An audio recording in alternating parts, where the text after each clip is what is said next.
Thank you, Madam President, for giving me this opportunity. As I was looking at my list, I was not the one following, so I was not ready. I'm just owning my gadget now. Madam President, I rise today to debate the Constitutional Amendment Bill number 3, 2026.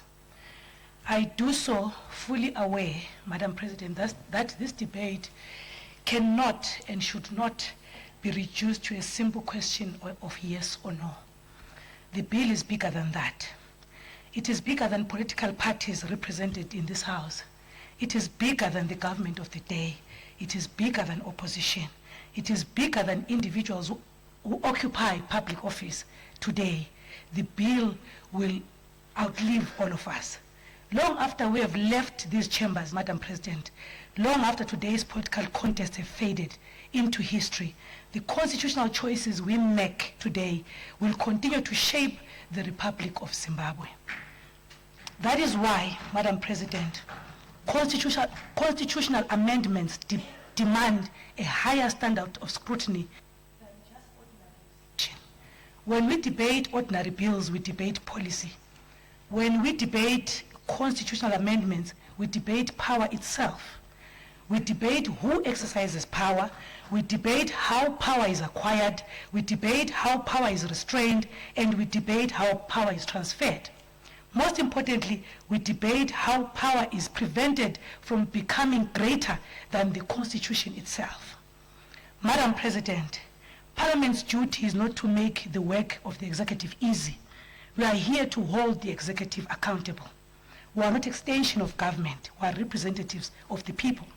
The Constitution is therefore not a document designed for the convenience of those who govern. It is a document designed to protect those who are governed. That is why constitutional amendments must always be approached with caution, humility, and unwavering commitment to the national interest. The Constitution is sacred because it is a supreme expression of the will of the people of Zimbabwe. It must never become a tool for the convenience of the powerful. It must remain a shield for the ordinary citizens. Madam President, one of the most important provisions in our Constitution is Section 328. The framers of our Constitution understood that there may come a day when those in positions of authority would seek to alter constitutional terms of office. That is why Section 328 subsection 7 was included. It provides that where an amendment extends the length of time that a person may hold office, that extension must not benefit the incumbent office holder. That safeguard was deliberate. It was designed to ensure that constitutional amendments are made for the Republic, not for individuals. It was designed to protect constitutionalism itself. The principle behind the section is simple. No person should participate in altering constitutional rules that become immediate beneficiary of those alterations. The Constitution anticipated the temptation of power. It therefore created guardrails against temptation. As legislators, we should be strengthening those guardrails, not weakening them. Because once constitutional safeguard become negotiable, constitutional democracy itself becomes negotiable. The question before us is therefore not who occupies office today. The question is what precedents we establish for tomorrow. Every constitutional amendment creates precedents. Future governments will point to today's decision when justifying future constitutional changes. This is why we must think beyond the present political moment. This bill will outlive most of us. The constitutional choices we make today will govern people who have not voted yet, who have not been born yet, and who will one day inherit the Republic we leave behind. Madam President, supporters of the aspects of this bill have argued that reducing election cycles, reducing electoral contestation, and extending terms will reduce public expenditure, reduce political toxicity, create sufficient time for government programs and development projects to be completed. Those are very serious arguments. Every Zimbabwean desires peace, desires stability, and desires development. But if those are the reasons being advanced for altering the constitution arrangements, then Parliament has a duty to ask an equally serious question. Where are the savings going to? If elections are expensive and constitutional changes are being justified partly on the basis of reducing those costs, then this House must be told exactly how much money will be saved. We must know how those figures were calculated, how much will be saved over a proposed period, which ministries will benefit, which projects will receive those resources, and how Parliament will monitor the utilization of those resources. The people of Zimbabwe have a right to know, Honorable President. The people do not experience constitutional amendment in theory. They experience government through roads, through clinics, through schools, and through water systems. They experience government through completed infrastructure projects. That is where constitutional promises must ultimately be measured. As we stand today, Madam President, many communities face serious infrastructure challenges. In Matabele and South, roads remain unfinished. Citizens continue to travel on roads that should have been completed years ago. Even some of the independence legacy projects that were announced with great national excitement remain incomplete. The roads associated with those projects have not been completed. The people continue to wait. Honorable President, these roads are not statistics to some of us. These roads are the roads we use every day. Those roads carry pregnant women to reach the clinics. They are roads that farmers use to take their produce to the markets. And that is why development cannot remain a slogan. Therefore, if government argues that constitutional changes will save money, create the conditions necessary for development, Parliament must insist that those savings be directed towards unfinished development projects. The people cannot drive on constitutional amendments. The people cannot transport their livestock and produce on constitutional amendments. They require roads, they require infrastructure, and they require completed projects. Most importantly, they require evidence that constitutional changes are improving their lives. If election savings form part of the justification of this bill, then Parliament should receive annual reports detailing the exact amount saved, where the resources are allocated, which projects benefited, and what measurable outcomes were achieved. That is not opposition politics. It is accountability. That is Parliament oversight. Otherwise, we risk amending the supreme law of the Republic based upon promises of savings that never measured, that never reported and never felt by the people we present. Madam President, one of the greatest weaknesses in our political system is the winner-takes-it-all nature of our elections. Every election becomes a battle of total control. Every election produces winners who take everything and losers who are excluded from meaningful participation. The result, therefore, is political polarization. The result is division. The result is political culture where compromise becomes impossible. I therefore respectfully submit, Madam President, that Zimbabwe should seriously consider moving towards a full proportional representation election cycle. A proportional representation system ensures that every vote counts. It allows broader representation. It accommodates diverse political opinions. It reduces the politics of exclusion. It lowers the stakes of election because political participation is no longer an all or nothing exercise. Madam President, if we're serious about reducing political toxicity, then electoral reforms deserve greater attention than constitutional alterations relating to terms of office. Madam President, the answer to political tension is not concentration of power. The answer is a broader participation, in power.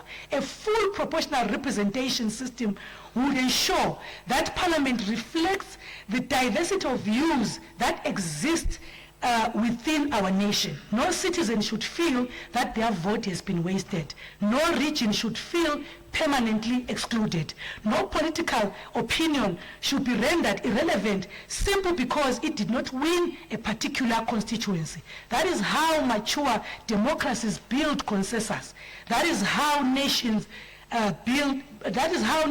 strengthen legitimacy. Madam President, still debating on the issue of representation, I believe that this House must also reflect on the issue of senators appointed by the President.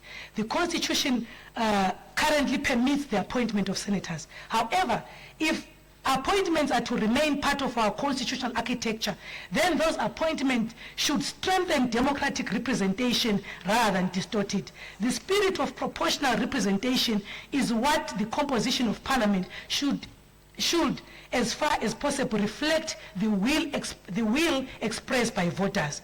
The result of the 2023 election produced a Senate in which the ruling party secured 33 seats, while its opposition secured 27 seats. Those numbers tell an important story. They demonstrate that millions of Zimbabweans voted for parties represented on both sides of the House. The electorate did not create a Senate that belongs to one political party alone. The electorate created a Senate that reflects political diversity. Therefore, if appointed senators are to remain, consideration should be given to ensure that those appointments broadly reflect the political balance expressed by the voters. In my respectful view, Madam President, appointments should not overwhelmingly benefit one political side. If the electoral outcome produces representation from both government and opposition, then any system of appointment should reflect that reality. Doing so will strengthen confidence in Parliament. Doing so will strengthen inclusivity. Doing so will strengthen national cohesion. Most importantly, it will reinforce the principle principle that every voter matters. If this bill seeks to reduce political tensions and strengthen national unity, then representation must also be seen to be fair. Madam President, democracy is strongest when institutions belong to everyone. It is weakest when institutions are perceived to belong to one side. I therefore submit that consideration to be given to allocating appointed Senate positions in a manner that broadly reflects the political balance expressed by the electorate in the 2023 election. Madam President, as we speak of this bill, I also want to speak of independent institutions that must remain independent. No democracy survives because leaders are good. Democracies survive because institutions are strong. Strong institutions protect citizens from abuse of power. Strong institutions protect governments from accusations of abuse. Strong institutions create legitimacy. I therefore approach with caution any proposal that may weaken the independence of constitutional bodies. Electoral institutions must enjoy public confidence. The delimitation process must enjoy public confidence. And voter registration systems must enjoy public confidence. The moment citizens begin to doubt the independence of institutions, democracy itself suffers. Zimbabwe should be strengthening independent institutions, not weakening them. We should be increasing transparency, not reducing it. We should be building trust, not creating suspicion. Madam President, one of the issues that has generated considerable debate in this bill is the proposal relating to voter registration and the role of the Registrar General. I fully appreciate the argument advanced by those who believe that the Registrar General possesses administrative infrastructure throughout the country and may therefore be capable of maintaining a... down. The honorable member is left with 5 minutes. You can proceed. Thank you, Madam President. I'm just about to finish. As I was saying, I fully appreciate the argument advanced by those who believe that the Registrar General possesses administrative infrastructure throughout the country and may therefore be capable of maintaining a comprehensive national registrar. Indeed, every Zimbabwean who reaches voting age should automatically be registered. As a matter of democratic principle, citizens should not be burdened with unnecessary administrative barriers when exercising a constitutional right. The right to vote is not a privilege, it is a constitutional right. On that principle, I have no difficulty with the objective of ensuring universal voter registration. My concern, however, is institutional accountability. Any institution entrusted with managing processes connected to the right to vote must enjoy the confidence of all Zimbabweans. Madam President, I will rush to my conclusion. As I conclude, Madam President, the debate cannot be reduced to support or opposition. It cannot be reduced to personalities. It cannot be reduced to political convenience. It must be reduced to one fundamental question. Will this amendment leave Zimbabwe with a stronger constitutional democracy than the one we inherited? That is the test, not whether it benefits today's office holders. Madam President, I thank you very much. To rush through my submission, let history record that when this Senate was called upon to consider constitutional change, it chose principle over convenience, that it chooses constitutionalism over expediency, that we choose accountability over secrecy, we choose transparency over suspicion, and we choose representation over exclusion, and that we choose institutions over individuals. Above all, that we choose Zimbabwe over politics. I so submit, Honorable President. Thank you, Honorable Senator Mlotshwa. I recognize Honorable Senator B. Tomondo.